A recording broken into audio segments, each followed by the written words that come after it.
Welcome to The Hard Truth. I'm here with Mr. Nick Brown. Right now is not the time, I would say, to max out the debt because it's still uncertain. Like, buildings aren't trading as much as they were before. They're trading at lower values. People are getting the reports again and fighting on property prices. Like, it's that kind of market right now. In terms of a hard truth for somebody going into commercial, CMHC, what do they need to know? The hard truth is just more money lost. Like, to be completely honest, like the commercial. Can you clarify money lost? We're not talking about like cash burned. Cash burned. Like, cash. It's not you might lose at the end of the project. Just be very prepared to have liquidity. One of the things that actually just blew my mind. When did you become a mortgage agent? 2022 March. And we are now in 2024. Yeah. And as far as I'm concerned, you're one of the top performers, in the country, arguably. Yeah. You're doing massive volumes in a short period of time. Yeah. How the heck did you do it?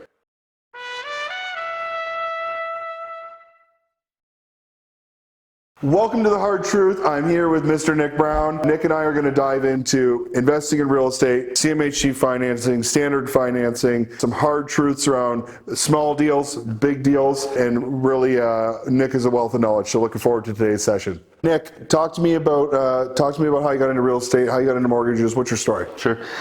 So the way I got into real estate in general was YouTube. Like, everybody kind of went through it, tried to learn as much as humanly possible, and then go and apply it. So the first project I ever did was just a 2-bed condo flip. Did it with my parents, bought it off market, and then did like 12K in renos, but it was all just labor 5 to 9 p.m. So that got done, refi, took a bunch of cash out of that. That was 22, I think. And then from there, what was challenging for me was the finances. Like, I came from a business background, university degree business, didn't know what the hell to do with it. And I was like, this is the part I understand from like a studying perspective, but I didn't understand mortgages for some reason. I was like, how the hell does this all work? So from that, I decided, that could be an avenue. It was really like, what's a vertical in real estate? Because I knew I liked the topic. How could I make money doing it? And that's where I got a mentor, basically had an Instagram post saying he would hire someone as long as they gave a lot of stuff up. And so I DM'd him. He said, yeah, get up here in 2 weeks. So I left girlfriend relationship at that point, ended up selling my condo, quit my job. I put the 2 weeks in there. I was working as an internal audit at that point. They were like, yeah, we'll support you, go ahead, whatever. We're always here if you need us back. And then moved up to Cambridge 2 weeks later. Where are you from originally? Chatham. From Chatham, Yeah. Okay. So gave up the girlfriend. Kevin O'Leary says, what's easier to replace, the cash flow or the girlfriend? The girlfriend. Always number two. So you really brushed over that quickly, but let's just talk about it for a second. Yeah. So many people are trying to get into real estate and they're trying to do like these big deals. Yeah. And you bought a 2-bedroom condo. Yeah. In the evenings, sweat equity, low reno, made a little bit of profit. Yeah. And I think that's super understated with all the YouTube university. Everyone wants to go into the big deals, but there's nothing wrong with starting with something modest. How much did you learn in that experience? That one was big. Like, that was YouTube videos on how to tile, YouTube videos on how to do backsplash, how to do vinyl, like everything. Luckily, my dad his dad used to be a builder, so like he really was the one I was leaning on the most. But then I had my friends in there doing the flooring, cutting everything up. It took us like 2 months though of every single night. Like, I was gone out of there 9 to 10:30 p.m. Basically, once a neighbor complained that I was using a hammer drill at like 9:30 p.m. to break tile. Okay. But yeah, no, I bought it for like 84, I believe. Then, like I said, we put in like about 12. That was all on a Home Depot credit card. That was just like no cash at that point. Left after closing it. And then from there, it was about 96, maybe to 100 with a little buffer. And it actually ended up, I kept it because I originally was going to live there. Like, original intent was I want to get out of my parents' house, let me live there. And then decided I moved. My job was basically like I had to go to different stores at temperaments. So it was basically go audit. So at that point, it didn't really make sense to pay the mortgage or whatever. So I ended up remortgaging it after putting a tenant in it for like $1,600 a month. Remortgaged, I think I pulled out 180. So basically about 100K or so, a little bit more after that, pulled it out. put it in my bank account. I was like, oh shit, didn't know about HELOCs then. I was just like, I'm going to take cash out. Yeah. Kind of wish I didn't debt service that extra bit for no reason. But then ended up, when I moved to Cambridge, basically decided, well, I don't want to, be a long distance, even though my family's there and stuff. I didn't want to deal with it. I kind of wanted the cash to burn because being a mortgage agent, you don't have all the deals right away. Right. So I kind of wanted that no stress of worrying about money. So I ended up selling it for like the highest in that building. It was like 216 when I sold it. So that was nice. And then I actually claimed the principal residence exemption, so I didn't have to pay anything because I had to move for work. Right. So it wasn't like something I had to was doing for profit. So that was good. So I got out of that one, and that was pure sweat equity. What I didn't know kind of situation, and then figured it out, and it freaking looked beautiful. And you told all the positive. What's a hard truth for somebody who's gonna do that first deal? What do they need to know? What was your biggest? I would say, so the biggest hard truth I'd say for anybody is you're going to lose money. Like if you win on your first one, it's phenomenal, but like you should and most likely will lose money. Like no matter how good the numbers are on a perspective of numbers, once you get in there and you're doing a project, like that one I had my dad to lean on. If someone doesn't have that and they're starting new and it's just them, no one else in their family is interested in real estate, like you're most likely going to make mistakes. And that could be either from hiring it out, not getting enough quotes, hiring it out, not being there to actually watch what's happening and make sure it's moving the way that people are saying, because timelines are probably the worst thing I see. I would say it's going to cost you money. Like at the end of the day, it's either going to cost you money or it's going to cost you mental capacity because at the end of the day, that has a number that nobody really knows, but it definitely weighs on you. So I would say the hardest truth is like just be expected to lose like a little bit, but you'll gain so much in knowledge that it's not really a lost position. It's just cash. Like I always make more. So I love it. One of the things that actually just blew my mind. When did you become a mortgage agent? 2022 March. And we are now in 2024. Yeah. And as far as I'm concerned, you're one of the, top performers, in the country, arguably. Yeah. You're doing massive volumes in a short period of time. Yeah. How the heck did you do it? Well, I had a good mentor, so I have to obviously give flowers there. But I would say that at the end of the day, it was really limiting beliefs. Like I know when I started, it was basically we made up this stupid limiting belief that like anybody over 5 million has a person. Like that was the limiting belief. It was they have a guy. Like we're not going to get that business, and that we exist in like the 1 or less to 5 million max. Like that's it. So we at first weren't really chasing that kind of thing, and then like very quickly I think I one deal that was over that, and I was like, this person knows nothing. Like this person literally just made it. Like he's just a performer, and like over and over and over, and that's risk takers are investors.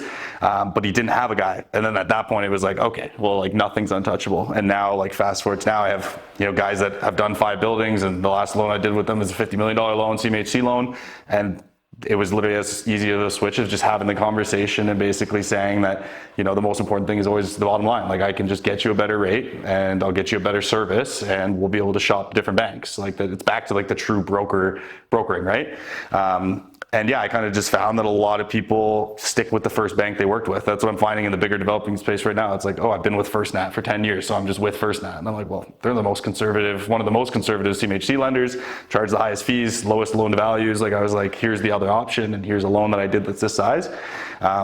But I think the biggest thing was just like the risk taking, right? Like I started the social media right away. That was burned out of my pocket. Thankfully, I had the project that allowed me to do that.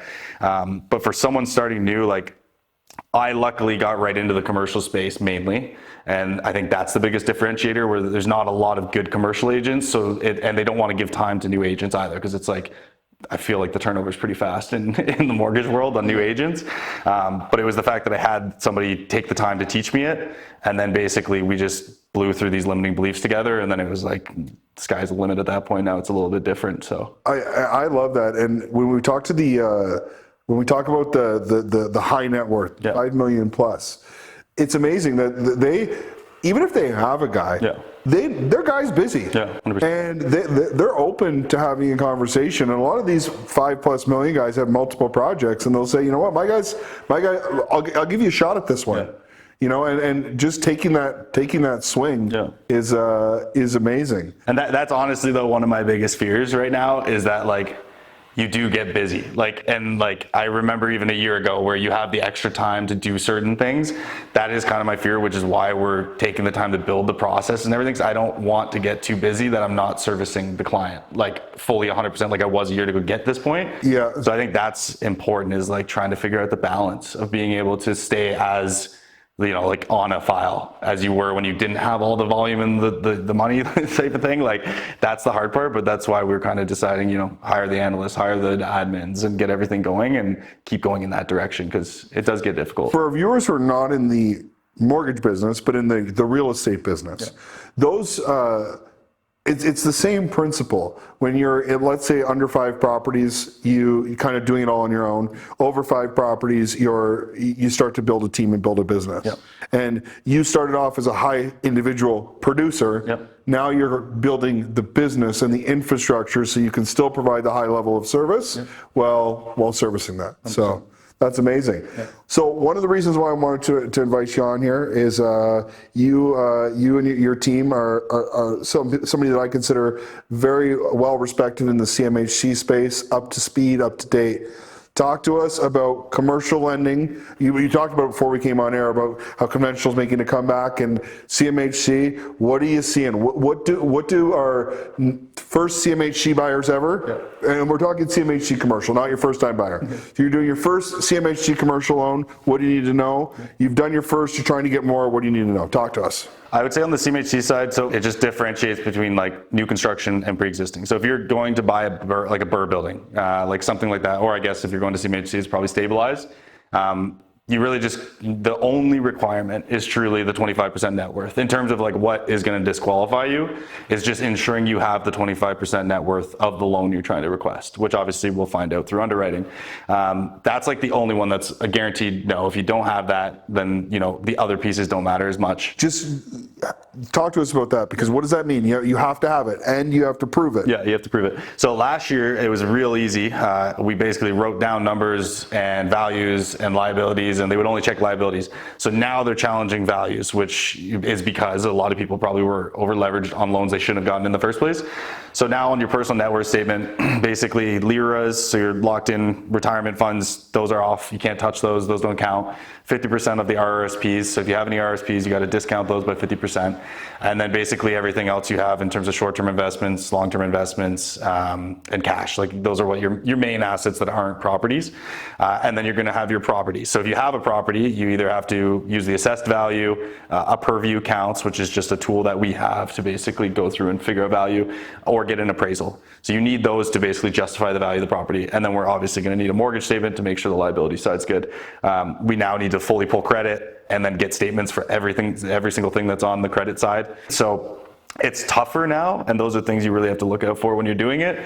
But that's your credit requirement as a borrower, and then your net worth requirement obviously as well as a borrower. There still is property stuff as well, so property still has to check out.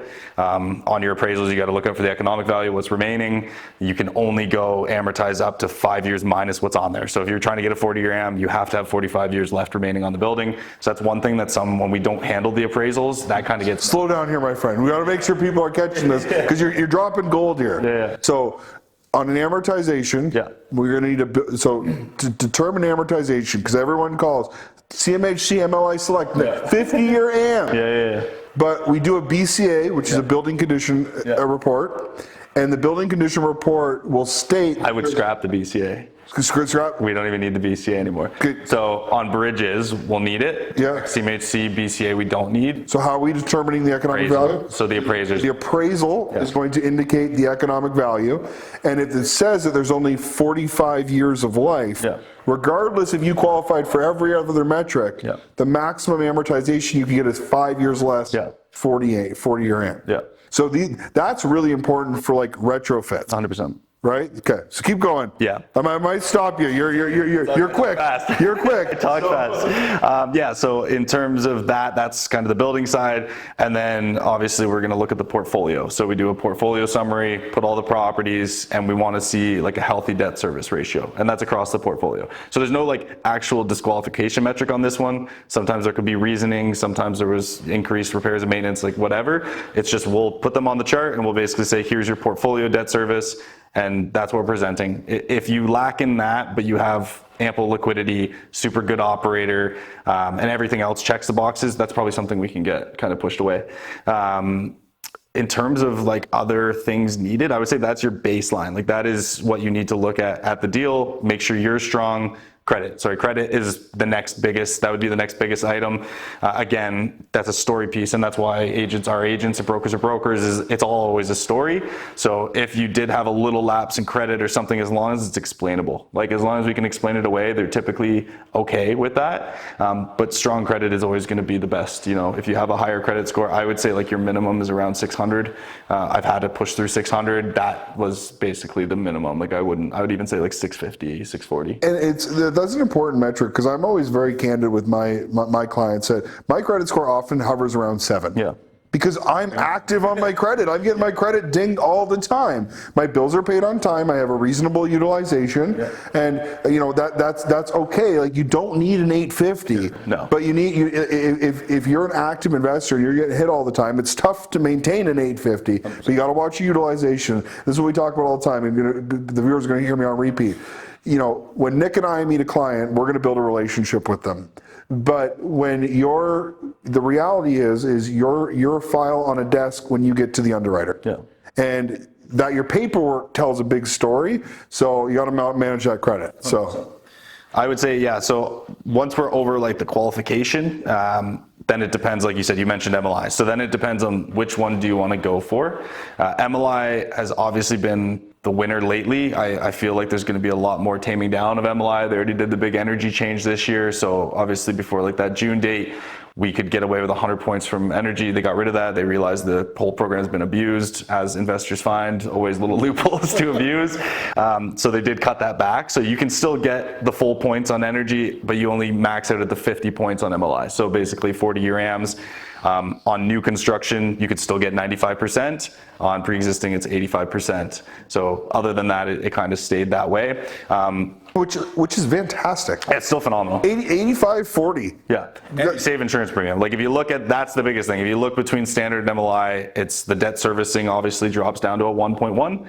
But then the insurance premium is the other like 4% max you can save. Yeah. So that is a big one. I am finding more people going to standard now on the development side and new construction side because they introduced the 50-year AM. So now it's competitive and you don't have to worry about reports, affordability, accessibility, energy.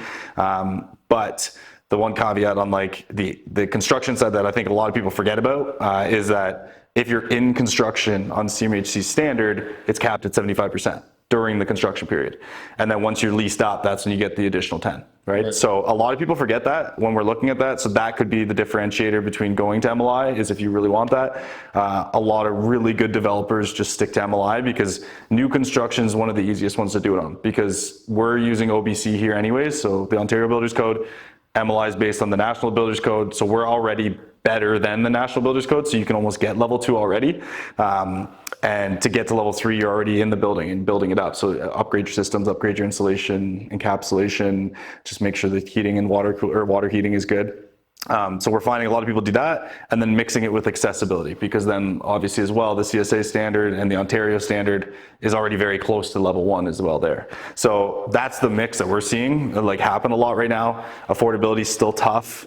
This month, it's supposed to be September, so October, November, we're supposed to get those updated numbers, and they're going to put in the 2024 numbers, I guess, for affordability. So hopefully it goes up. I hope it doesn't go down. Like, I don't know. That's a concern, yeah. That's a concern, so we'll see what happens. But that's mainly the new construction side. On the pre-existing side, it's very tough now with the energy, because you got to go 40% less than what's there to get the 100 points, which is now 50 points. Yep. So, you know, I'm seeing a lot more of just the standard at this point on the BRF. It happened in my project as well. We were going to go 100 points energy, design the whole building for that, incurred the extra costs, put the individual systems in, and then realized we're at 50 points. For me, it worked. The AM at 40 years still works, and we pay less insurance premium.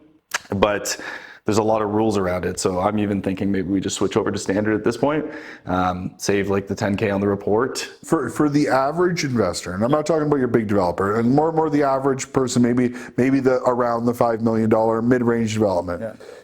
Is MLI Select become a bit of a buzzword? Yeah.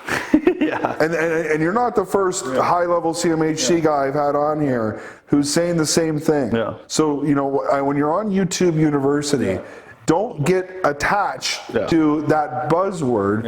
At the end of the day, in reality, most of these a standard CMHC is still at 80-40 is a home run. 100%. And if your deal doesn't work at 80-40, you probably shouldn't be doing the deal anyways, right? And that's what I've been saying too. Like, right now is the time to be running multiple exits and really looking at deals. Like, if the deal only works on CMHC, then it might not be a good deal, because like we saw so many changes, and they could decide at any point to cancel MLI. They could decide to change MLI. Like, to only do your project if it works that way is probably going to screw you, to be honest, and you shouldn't just focus on that. And that kind of goes into the conventional conversation we had before. We're seeing now the bigger conventional banks actually start getting more competitive. So like BMO, for example, they're at 1.15 debt service, 30-year AMs on pre-existing buildings, and they're aggressive at like a 5% right now. So if the rates keep kind of going down, they have a more, like, they're adjusting faster than kind of the bond market pricing on CMHC, which is kind of cool. So, you know, we could see those drop down to a 4.5, 4.75 here shortly, and then it might get competitive if you're not looking to max out your debt. Like, right now is not the time, I would say, to max out the debt, because it's still uncertain. Like, I think it's still uncertain right now. Like, buildings aren't trading as much as they were before. They're trading at lower values. People are getting the reports again and fighting on property prices. Like, it's that kind of market right now.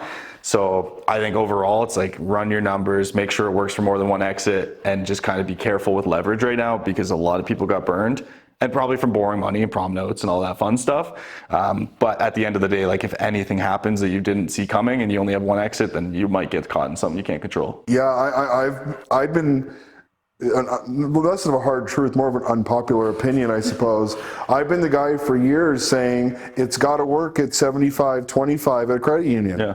Because CMHC takes forever. Yeah. And it's not guaranteed. It's not guaranteed. And the reason why I'm in the private sector, I deal a lot with the private cash. I see the strain on the project when they can't get out. So if they're relying on CMHC, and that's their only way out, there's a very short margin that private is going to erode. 100%. Right? So talking about the standard, talking about the credit union, CMHC financing is all so important. What's you know, on the in terms of a hard truth for somebody going into commercial, CMHC, whatever it is, what do they need to know? The hard truth is just more money lost. It's like, to be completely honest, like the commercial. Can you clarify money lost? We're not talking about like cash burned. Cash burned. Like, it's not you might lose at the end of the project. Just be very prepared to have liquidity, because at any point in time where you can't take the project to the next phase, and we ran into this at our project at a certain point where it's like, even if you have a construction loan, sometimes if you can't get from point A to point B, you're supposed to fill that gap. Like, you are supposed to keep driving the project. And I find a lot of people don't actually understand construction loans. Like, they aren't meant to give you the money. They're meant to fill the gap. So you're supposed to get the project to a certain point, and then they reimburse you. And what a lot of people think is that they give you the money to get to the project to that point, but it's like, that's your equity in the deal, and that's the cash that's supposed to go in. And so it's unreasonable. Like, people just think, oh, well, the lender won't lend me the money now, and now I'm screwed, the project's gonna stop. It's like, well, you're supposed to have that money. And, you know, we ran into it because all of a sudden we had a $140,000 flat roof that came up that we had an inspection report that said was okay. And during the project, it's like, you can't go sue someone, it's gonna take a year. So, like, how do I figure it out now and not go bankrupt? You have to have cash, or a means to get the cash. Like, our project did not go exactly to term, but literally the difference in our budget right now versus then is the roof and then the electrical issue that we have right now. Without those two, we're on budget. But it's very easy to say it could have been on budget. Like, it's most likely not going to be on budget. So if you just, you know, increase your contingency, and then also then maybe increase it at least 10% and then double it again, and just like have that cash in your pocket and know that it's going to have to go into the project. Because like, on projects of this scale, and mine's only 14 units, like, it is a lot of money. Like, it's a big sum of money, and very quickly it can go the other way if you can't make the project move. And as soon as people walk off your site, you're toast, because at that point, getting someone back on is very difficult. And we see so many people trying to, you know, scale and stack, and like, get your shit done. Oh yeah. Get the deal done. 100%. People are, investing their profits and their contingency on the next deal before their first one's done. Yeah. Let's talk about your project. You referenced this one. So yeah, 3 years ago you flipped a condo. Yep. And that was a big deal for you. Yeah, that's huge. Talk to me about the deal you're doing now, because I think it's a little bit different. Yeah, this one was like highly uncomfortable for sure. But it got to a point where I was just, in the space. So I decided that, it could be worth it. And basically partnered with a client, first a client, then a friend. So we decided to partner, and he had done triplex conversions and had just started a fiveplex.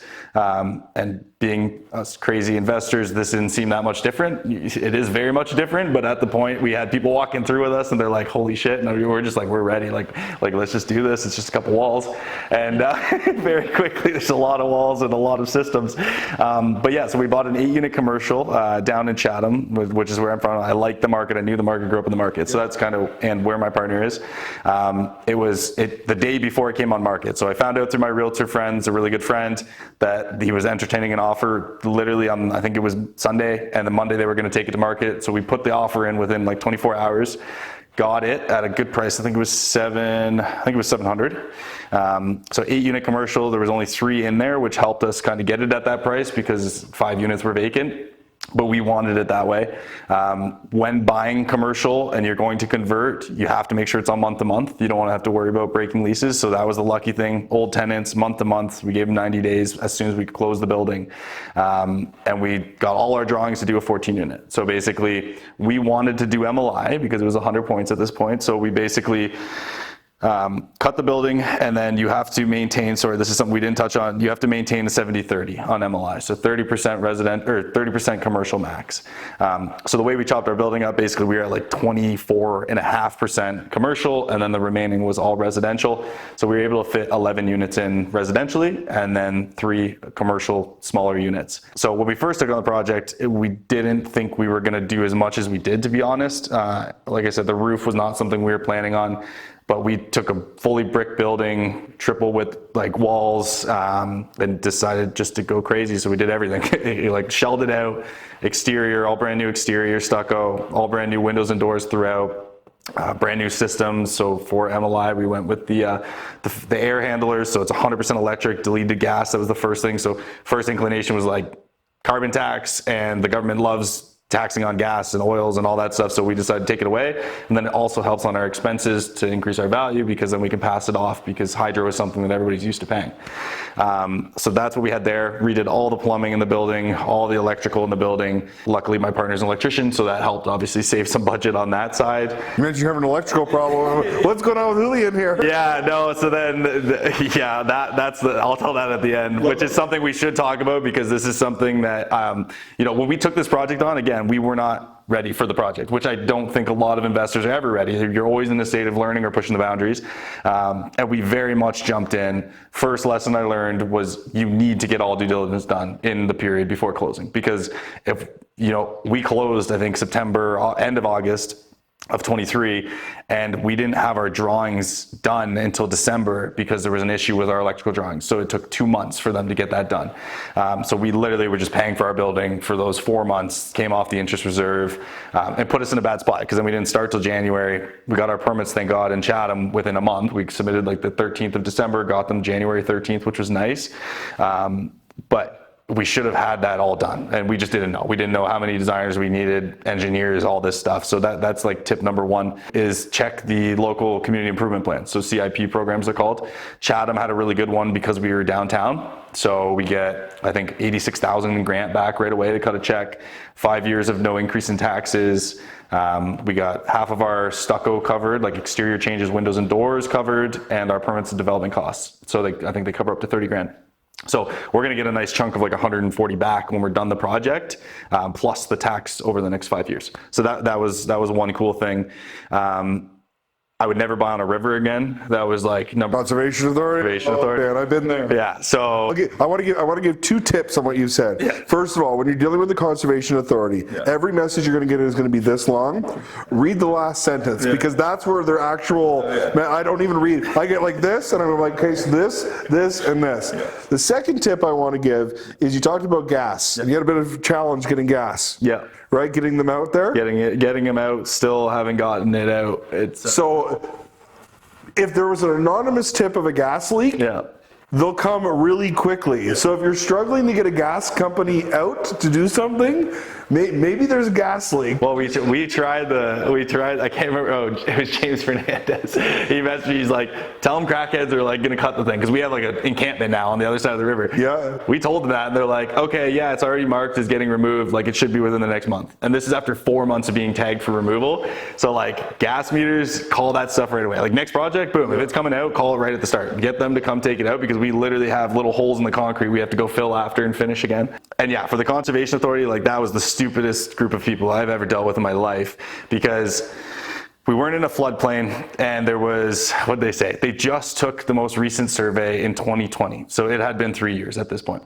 Yeah. And they go, we need to redo the survey of the ground elevation and blah, blah, blah, blah, blah. And they're like, we only have 1.5 feet of like whatever. And I'm like, okay, there's a bigger problem here if my building has sunk over 1.5 feet in the last 3 years.